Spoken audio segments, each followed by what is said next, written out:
welcome back to English class. English 2, you are learning today about gender. Now, yes, it's very simple. That makes this lesson very simple for you to understand. Okay, so here in gender lesson there are 4 types. Can you see the pink color wordings I have written? Yes, ma'am. The types of genders are masculine gender, feminine gender, Neutral gender, common gender. Yes. So how to remember these new words? Let us try this method. Masculine, Gender.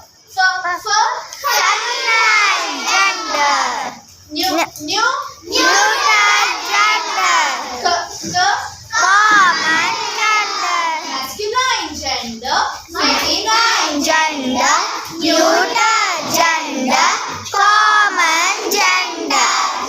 What do these tell about masculine, feminine, neutral, common. and common? Yes. Masculine gender, they refer to males. Masculine gender refers to male. Example, boy, brother, King, nephew, peacock. lion, Yes, it includes animals as well as people. Yes. So all these come under male. Therefore, it is masculine gender. Next, feminine gender refers to female. Girl, sister, queen, mice, and lion. all these are female, and therefore they are feminine gender.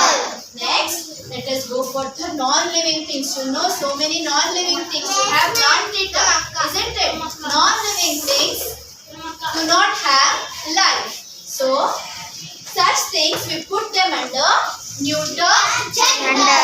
Example: ball, bag, book, chair, table, house. yes, table and house. Last thing is common gender. Common gender, they refer to both male and female. For example, Children, teacher, doctor, neighbor, friend. yes. So in all these examples, there may be a boy or a girl, right? There may be a male or a female. Therefore, these